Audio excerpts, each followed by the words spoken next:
Do you know your medicine? Weed Maps and SC Laboratories bring you an educational series on the science of clean and safe cannabis. Today's cannabinoid profile is on Delta-9 tetrahydrocannabinol. Hi, I'm Dr. Bonnie Goldstein, and I've been educating patients about cannabis for a number of years. And today I'm going to talk a little bit about Delta-9 tetrahydrocannabinol. It's the most prominent compound found in the cannabis plant. It was discovered in 1964 by researchers in Israel. Cannabis has been used for many, many years, thousands of years, but nobody knew exactly what was in it. In fact, that same group continues to do research on cannabis to this day. THC starts out in the plant as geranyl phosphate and aliptolic acid. Through an enzyme-catalyzed reaction, the geranyl phosphate and the aliptolic acid are catalyzed to cannabigerolic acid, or CBGA. The CBGA is the precursor to several of the cannabinoids. To make THC, we go through the pathway catalyzed by another enzyme called THC synthase. It allows the CBGA to become THCA, or tetrahydrocannabinol carboxylic acid. The THCA has very different effects than the THC. Now with heat or over time, the THCA can decarboxylate into THC. This carboxylic acid renders this compound virtually non-psychoactive. And what's interesting about THC, or Delta-9 THC, is that it has so many different effects on humans. And in about the 1990s or so, it was found that humans have cannabinoid receptors, and there have been two identified, CB1 and CB2. And THC binds to these receptors, causing a change in the function of the cell where it's binding. So what are some of the effects or changes that we see with THC? THC is well known to turn off nausea. It turns off the vomiting. It also appears to trigger appetite. It also appears to have effects as anti-inflammatory. In fact, it's been found to be 20 times stronger than aspirin, and it's also been found to be 2 times stronger than hydrocortisone, a well-known steroid that people use. It's been found to be a strong antioxidant. There was a study out of Harvard that talked about these mice that had these large tumor loads, and by giving them THC, the tumor, and I believe they were lung cancer cells, were reduced in half. There's also was a study in humans where THC actually reduced or decreased the tumor cells for this specific type of brain cancer. THC has been found to be helpful for patients with PTSD, post-traumatic stress disorder. And there are a number of current studies going on right now looking specifically at using THC to treat PTSD. THC has also been found to help patients with Tourette's syndrome. And Tourette's is very difficult to treat overall because the medications that can help often have very significant side effects, especially in young people. And so THC was studied, and they found that the patients had overall less tics and less urges. SC Labs tests for THC using an HPLC, also known as a high-performance liquid chromatograph. There's basically 2 methods out there to test for THC in cannabis. Some people use an HPLC, other people use a GC. The problem with the GC, or gas chromatograph, is that the process actually heats the cannabis up and measures it based on the boiling point of the different constituents in the resin. Picture trying to weigh a piece of paper by setting it on fire and placing it on a scale. Problem with that is you're going to lose some of your sensitivity because the paper is changing as you're actually trying to measure it. So that's why we choose to use HPLC to test for THC and all the other cannabinoids. No one has ever overdosed on THC, and the reason being is that you do not have these receptors, the CB1 and CB2 receptors, located anywhere in the brainstem. The brainstem controls breathing and heart rate. If the THC doesn't bind in that area, it cannot change or turn off, similar to things like opioids. And so we do not see that with THC. Usually a, quote, overdose of THC causes a patient to have excessive anxiety. They have a sense of what's called perceived harm. They think something bad's gonna happen to them. They're really in no medical danger.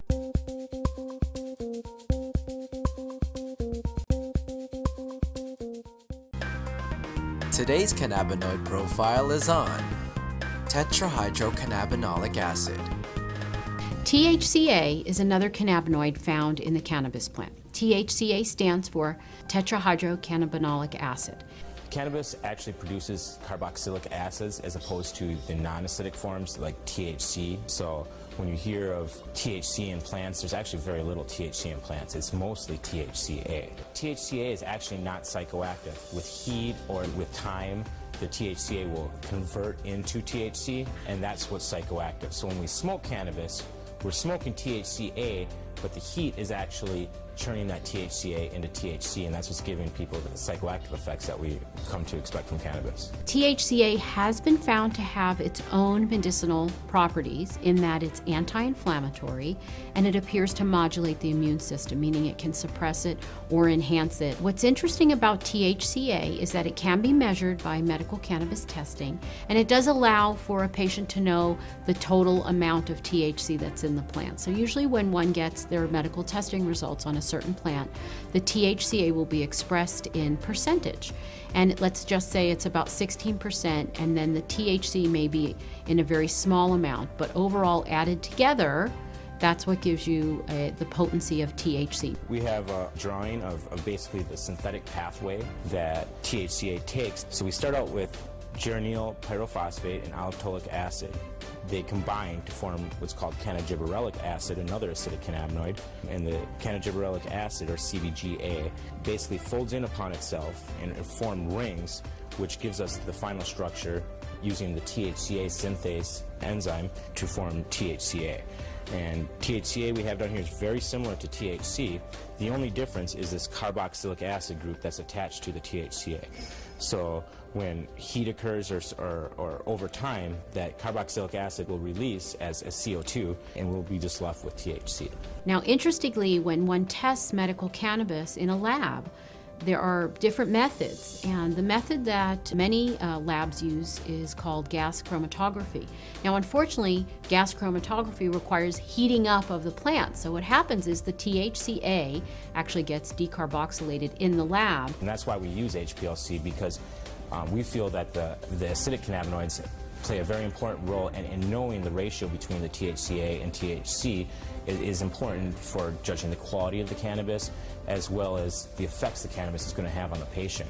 So it's very important. And in with other products such as edibles or non-inhaled products, it's much more important because, as I said, THCA has very different properties physiologically as well as psychologically than the THC. It's very important to know those numbers in the non-inhaled products. So you actually have a very accurate measurement of the THC that's in the plant. There's nearly enough study that's gone into THCA or some of these other acidic cannabinoids.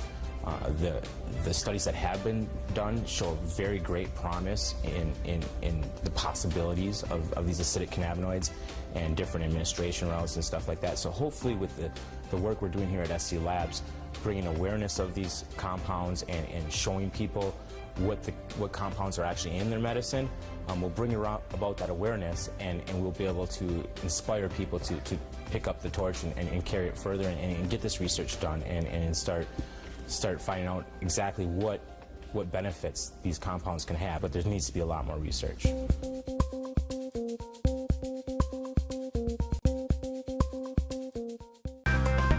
Today's cannabinoid profile is on tetrahydrocannabivarin.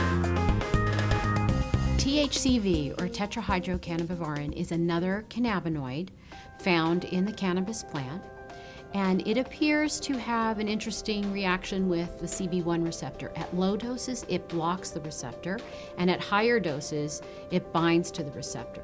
And what they found in lab studies with mice is that when it blocks, it causes weight loss and decreased body fat and increased energy expenditure in these mice. So it appears to have the opposite effect of THC at these low doses. It's very similar to THC except for a few minor chemical constituents, but it actually starts from a whole different process than the tetrahydrocannabinol that we're used to, or THC that we're used to. Most of the cannabinoids that we've all heard of, THC, CBD, CBC, start from a combination of geranyl pyrophosphate and allitolic acid, whereas THCV we're starting with diveronolic acid. And the only difference really is the diveronolic acid has 2 less carbons than the alloptolic acid. So it's different in that sense that one of the 2 starting materials is slightly different. THCV is found in a lot of African landrace plants. Some of them have fairly high amounts of THCV. It's also psychoactive, similar to THC. The effects are described slightly different as more of a psychedelic high. The 2 compounds combine through an enzymatic process to form cannabigerolic acid, or CBGVA. CBGVA synthesizes to THCVA through an enzymatic process using the THCVA synthase enzyme. So THCVA is very similar to THCV, except for it has this carboxylic acid group attached to it. And now with heat or over time, this carboxylic acid will release from the molecule, and then you'll have THCV. As I said, it's very similar to THC. If you did this, you would have THC. THCV has also been found to be, again, in lab studies with mice, to have some anticonvulsant properties in that it appears to lower the seizure threshold for these mice. There's not very many studies on THCV, and I do know that it's being studied in many labs right now. Certainly it holds some medicinal benefits, and it would be great to have more studies so that we could really know what its properties are. We feel the minor cannabinoids are very important to patients, and we're looking to get patients as much information as possible so they can make the most informed decisions possible. So they will be coming very soon from SC Labs.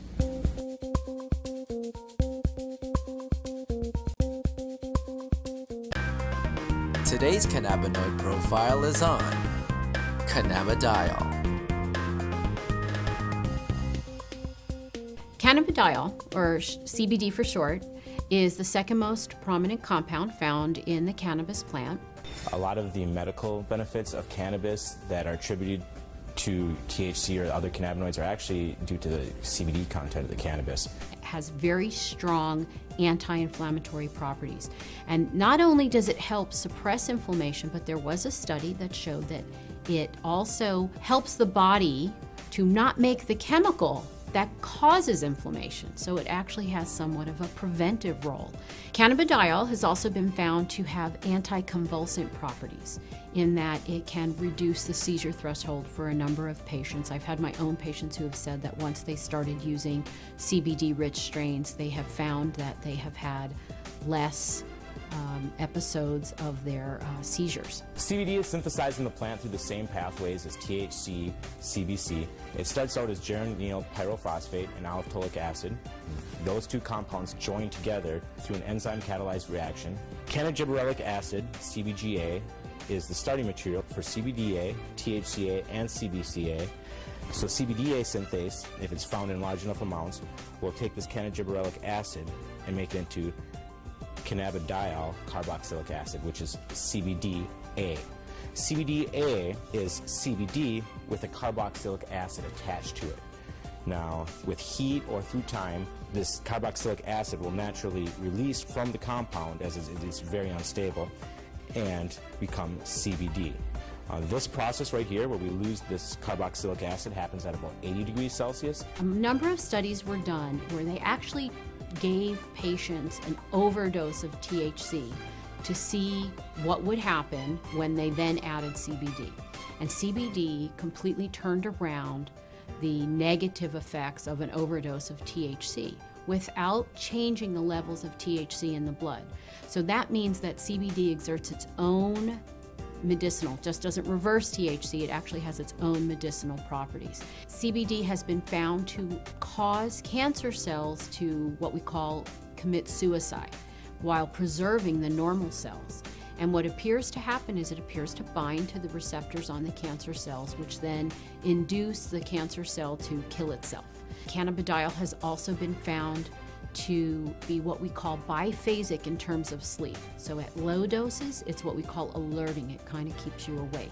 At higher doses, it can be very sedating and cause you to sleep. But what's nice about that is you can control whether or not you are alert or you're feeling tired. When I started testing cannabis about 2 or 3 years ago, we saw virtually no high CBD plants. Almost every plant we tested was high in THC, anywhere from 10% to 20% THC with some outliers on either end. Some plants would have maybe 1% CBD at the max, 1.5% CBD at the max. Now that we've been testing for a while, we see anywhere from 8 to 15% CBD and maybe 5 or 6% THC in these strains. Some strains we get a 50-50 ratio. It can happen in all different ratios, but what it is it's a recessive gene in plants.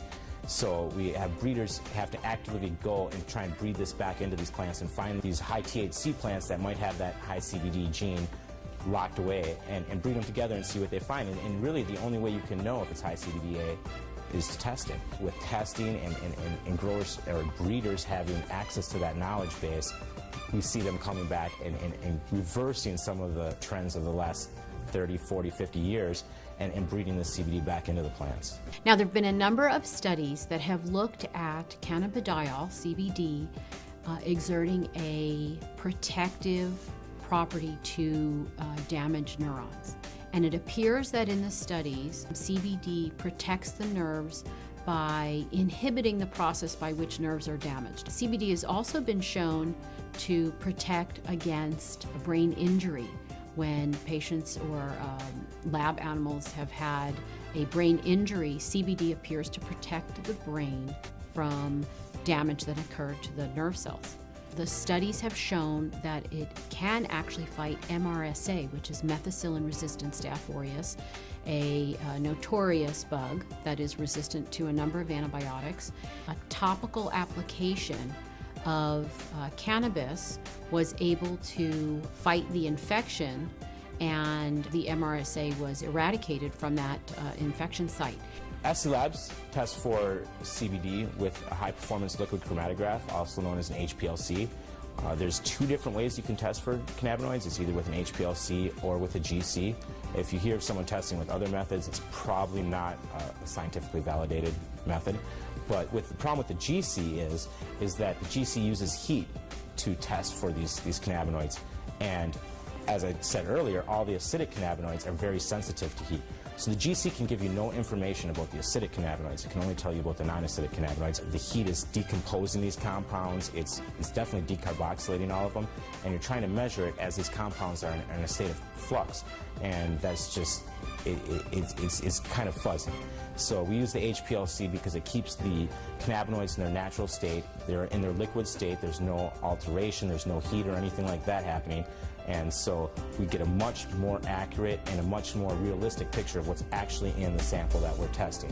One of the important things for people to understand about cannabidiol is it is not psychoactive. That means it does not change your mood, your mentation, the way that THC has psychoactive properties and can actually cause what we call the high. CBD does not do that. For patients who are not interested in the THC effect but are interested in the CBD effect, this is a terrific choice for them to have.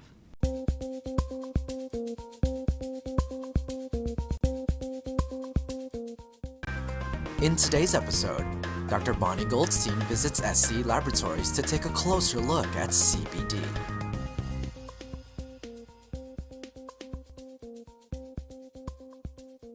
Hey Josh, how you doing? Good, it's good to see you again. I was really excited to come back and maybe we could talk about CBD today. You know, cannabidiol has been something that a lot of my patients have been asking about, and I just wanted to see, we didn't really get a chance to look. All right, it's really exciting. We've been seeing a lot of high CBD strains coming through the lab, so let's go back and I'll show you some results. All right, sounds good. So Bonnie, I'm really glad you stopped by. I've got some interesting things to show you. We've had a lot of high CBD samples coming through the lab. Oh great, I can't wait to see it. So here's an example of the majority of plants we see. It equals out to 16.2% total THC and 0.9% total CBD, and that's representative of a good 99% of plants we see coming through the doors. So maybe 0.5% CBD up to 1.5% CBD. So in comparison, take a look at a high CBD strain. This is a Harlequin, a high CBD strain. We have 5.2% total THC and 11.3% total CBD.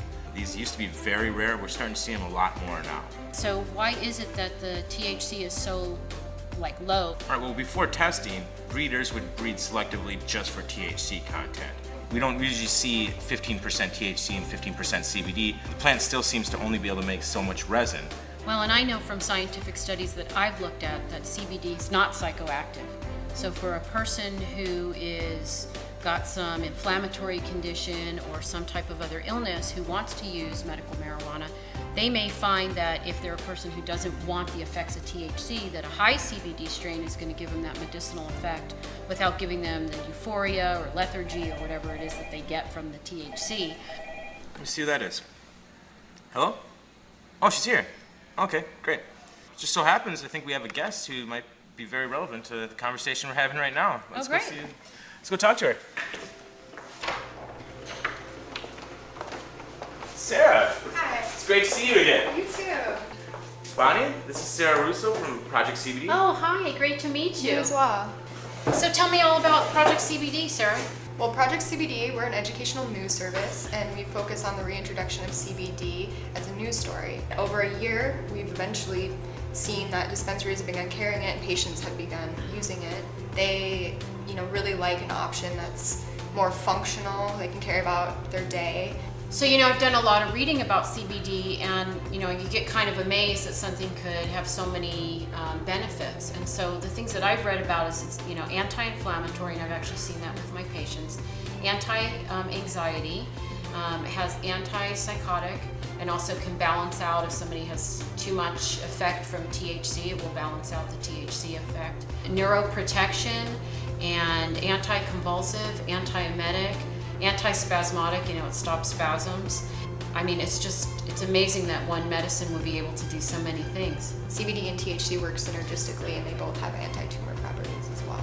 Yeah, and I believe there's a study coming out shortly where they've been looking at veterans who've been suffering with PTSD using medical cannabis, so that'd be great results to check out. We actually work very closely with an organization called VAM, which is the Veterans Alliance for Medical Marijuana, and they've been working with their patients who are all veterans, and many of whom are suffering from post-traumatic stress disorder. They've been having great results with the high CBD-rich medicine, just in helping to alleviate some of the anxiety some of these vets are feeling. Funny, I was on your website checking out Project CBD, and I saw that there's a survey for patients. Can you tell me about that? So the Society of Cannabis Clinicians has created the first real-world study on the effectiveness of CBD. Because previously with CBD there have been clinical trials or laboratory situations. It was done in a test tube or with mice. And then clinical trials, there's been a couple, but in a controlled setting. And so this is the first real-world study, and it's examining patients in their normal everyday life. And so we work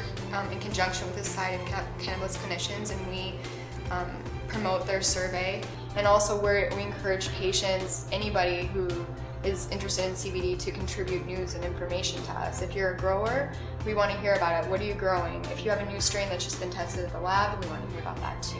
We couldn't be doing the work we were doing without lab-tested medicine. The whole CBD topic actually is what makes me really excited to be a part of the testing industry. With testing, a lot of times we kind of fall into the trap of what's the highest THC strain. And with CBD and some of these other minor cannabinoids, it's great to be able to show patients that it's not just about the highest THC score. There's other reasons to test, and it's an honor to be able to give patients, that accurate information so that they know what they're getting, and it's exciting to be a part of that. I had a patient who is 75 years old, and she's cannabis naive. She's never used it before. And I saw her about 6 weeks after she saw me. I thought she was going to be unhappy with her results, and that's why she came back to see me, but she actually came back to tell me that she now was off 3 medications and that she had much more mobility because the inflammation went down. So I think it's just terrific when we have all this information, but we need to get it out there to the patients. I'm really excited about all of this. This is great. Between testing the medicine and educating people on CBD, I feel like just tremendous progress is being made. It really is all about educating people, and they can actually make really good decisions about their own health, about a loved one's health. And really it's about improving the quality of your life. Thank you all for stopping by. Sarah, it was great to see you again. Yeah, you too. Great to meet you, So Sarah. Nice to meet you as well. Okay, we'll Thanks be in so much. touch.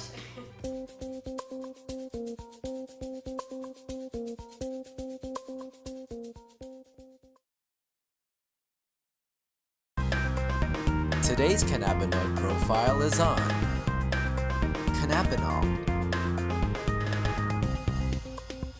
Cannabinol, or CBN, is another cannabinoid found in the cannabis plant, and it appears to result from a breakdown of THC, so it's considered a breakdown product. It's found in the plant in varying amounts. It's a little bit different than some of the other cannabinoids in the fact that it's not naturally synthesized by the plant, but it's more of a breakdown or degradation product or a metabolite of THC. CBN is psychoactive, and it's what gives most of the sedative effect of cannabis. You hear a lot of indica versus sativa. CBN is actually what's making you sleepy. And CBN can be found in any cannabis. It's produced over time or with heat. So older cannabis or cannabis that's been stored for a long time is going to have a high level of CBN. It also appears to work as an anticonvulsant. It has antibacterial properties, and it also has anti-inflammatory properties. It also appears to stimulate osteocytes, which are bone cells. It's being looked at for treatment of bone disorders such as osteoporosis. It also appears to inhibit skin cell formation. And some people say that this may have some benefit down the line once we really understand what it's doing in skin disorders such as psoriasis. I'll show you how CBN is synthesized in the plant. CBN starts with gyryl pyrophosphate and allopulic acid, like most of the cannabinoids. Those two come together in an enzyme-catalyzed reaction. They form cannagibberellic acid, CBGA, and CBGA folds upon itself into rings and makes THCA using THCA synthase, which is an enzyme. The THCA decarboxylates, we lose that carboxylic acid right there, and form THC. THC, over time or with heat, will degrade into CBN, and all that's happening is we're losing hydrogen atoms and forming double bonds in this ring right here. That causes a weaker interaction for this compound with the CB1 and CB2 receptors. That weak interaction is what leads to the sedative effect and the sleepiness, drowsiness associated with CBN. When cannabis is tested in a testing facility, CBN can be measured, and usually it's under 1%. A patient can actually look to see if that's something that they're interested in, a higher percent or lower percent, because it does cause sedation. SC Labs test for CBN using a high-performance liquid chromatograph, also known as an HPLC. The HPLC is a much more sensitive instrument than the other instrument that's used to test for cannabinoids sometimes, called the GC or gas chromatograph. We use the HPLC because it doesn't degrade any of these compounds like the GC. The GC uses heat, so it degrades some of these compounds, whereas the HPLC can test them in their natural state. The HPLC is what's accepted by International Union Office of Drugs and Crime, the Dutch Pharmacopoeia. The Dutch all have been using HPLC for quite a while now to test for these cannabinoids. What happens with the GC, so we've established that the CBN is formed by either heat or time. Same thing with the decarboxylation of this THC. At about 140 degrees Celsius, we start to see a conversion of THC to CBN. Well, the GCs must operate at much higher temperatures, so when you do a test with a GC for these cannabinoids, you're going to have a slightly lower CBD number because the CBD with heat will actually can be converted to THC. With heat, the THC can then be converted to CBN. So what you're going to see is slightly lower CBD numbers. It's kind of a wash with THC. You might get a slightly lower number, and then with CBN, you're going to see a higher number than you would with HPLC testing. Now, is that CBN actually in the plant? No, it's a function of the heating process of the GC. And since THC and CBD are degraded with heat, that's why we test for all of our cannabinoids with an HPLC at SC Labs to get a more accurate and precise measurement of what's actually found in the plant.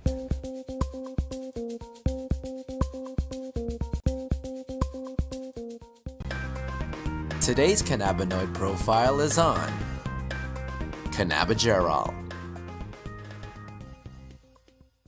Cannabigerol, or CBG, is a cannabinoid that's found in the cannabis plant that is actually what we call the precursor to THC and CBD. So it's the first compound that's made. There's an enzymatic reaction which then leads it to be made to change into THC or to change into CBD. Sort of the stem cell, you'd say, of all the other cannabinoids found in the plant. It can form THC, it can form CBC, it can form CBD, and even some other minor cannabinoids. It's never really found in very high amounts in plants because as soon as it's created, it's sent along a chemical pathway to form another one of these cannabinoids. But in its isolated form, it definitely has a lot of medical potential. It's a very, very strong anti-inflammatory. It inhibits GABA uptake. And so GABA is a neurotransmitter in your brain. And when GABA is inhibited, you actually have muscle relaxation and you have anti-anxiety effects. So it appears to promote similar effects that CBD has. It also appears to have antidepressant properties, and it also appears to have some modest antifungal properties. A lot is not known about the medicinal properties of CBG, as it occurs in very small amounts and usually is not isolated out to be tested on its own. But it appears that it works in conjunction with the other cannabinoids to give that overall synergistic effect that people get with medical marijuana use. Here we have the synthetic pathway for CBGA. You start out with geranyl pyrophosphate and aliphtolic acid, and those two join together to form cannagibberellic acid. And here is the structure of cannagibberellic acid.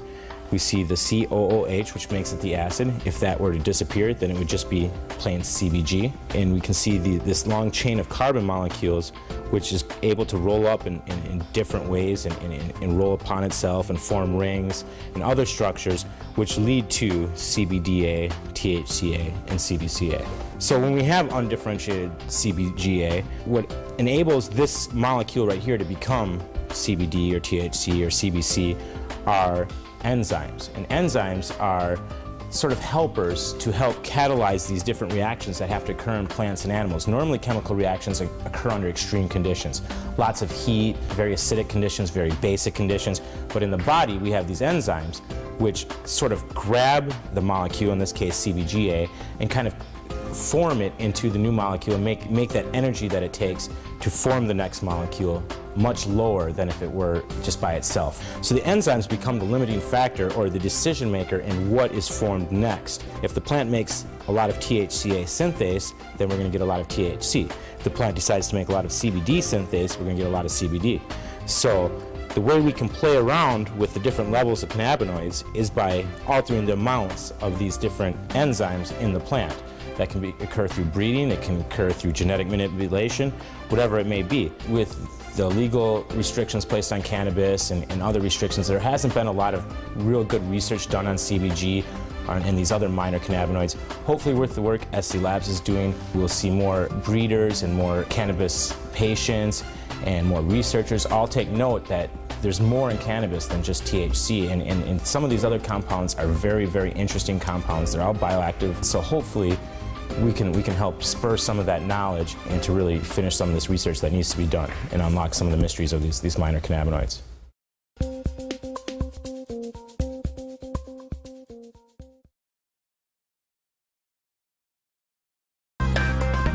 Today's cannabinoid profile is on cannabichromene. Cannabichromene, also known as CBC, is the third cannabinoid that is synthesized from CBG in the plant. Less common to find a lot of CBC than CBD or THC. And it's been found to have anti-inflammatory properties as well as analgesic, meaning pain-killing properties, although a little bit weaker than THC. It's also been found to have antifungal effects and antibacterial effects. In lab studies with rodents, to have anti-tumor effects, meaning it kills cancer cells. And certainly that part of cannabichromene needs to be studied further. And right now there are studies going on looking at cannabinoids in killing cancer cells. CBC is produced in the same chemical pathway as THC. It starts out with geranyl pyrophosphate and aliphtolic acid combined to form cannagibberellic acid, which is CBGA. CBGA is the precursor to CBDA, THCA, and CBCA. What happens is cannagibberellic acid through an enzyme-catalyzed reaction, and what enzymes do is allow these reactions to take place at normal room temperature or body temperature, whatever it may be.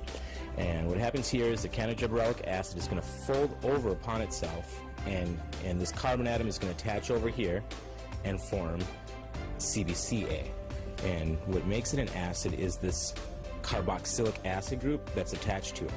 Now, this carboxylic acid group is not very stable. Over time or very quickly with heat, it'll kick itself off and disappear and leave as carbon dioxide, and you'll have your CBC. Another interesting thing about cannabichromene is it appears to inhibit the uptake of anandamide, which prolongs its life in the body, prolonging its effects. And we know anandamide has very good effects because it binds at the same receptors that the cannabinoids bind to. Cannabichromene has also been found to have antidepressant properties. Here we have a three-dimensional representation of CBC. We have the two rings. The black balls represent carbon atoms. The red balls represent oxygen atoms, and the white balls are hydrogens that are attached to each. The structure is quite a bit different, as I said, than THC or CBD. We don't have that folding in, and the ring structure is much different. But it's the same amount of carbon and hydrogen and oxygen atoms. It's just rearranged differently. Bonds are placed in different areas. Patients normally don't use CBC to determine their medication. They're really looking more at THC, CBD, and CBN. But we do know that this cannabinoid has many benefits and certainly warrants much more study.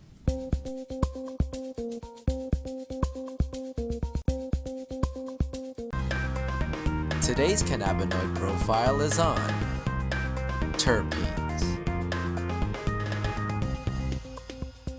So terpenes are the main class of aromatic compounds that are found in cannabis. And an aromatic compound, first of all, way back when scientists were first classifying compounds, they used some rather ad hoc methods to do that. And aromatics got their name because they all have pleasant aroma. They're the kind of compounds that you would find in cinnamon, ginger, pine trees. It's these compounds that are responsible for the smell of marijuana smoke, for example.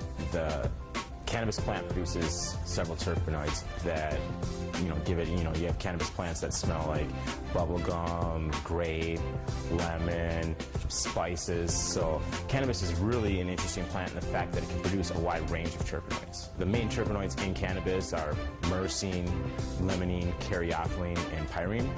Additionally, they all will contain this kind of structure, this is the very most simple aromatic compound, which we call benzene, has the formula C6H6. It's easy to imagine how if you replaced one or more of the hydrogen atoms in this compound with other organic fragments, you can build up a whole series of different compounds that are generally referred to as aromatics. They're all somewhat similar to the cannabinoids in chemical structure, so they can definitely have interesting effects, and the terpenoids on their own have been found to have different medical benefits. For example, beta-caryophyllene is one of the few non-cannabinoids that is known to actually activate the CB2 receptor. It's also known as an anti-inflammatory. Limonene has been shown to be somewhat antidepressant, and you have myrcene, which is the majority or the major constituent of the terpenoids profile in cannabis plants. So myrcene is shown to also have medical benefits to some extent. The terpenoids are very interesting, and they give cannabis its uniqueness. You have one plant that is a 16% THC plant, you have another plant that's a 16% THC plant, but yet they give you somewhat subtle differences in the effects they have on you. And a lot of that can be attributed to the terpenoids.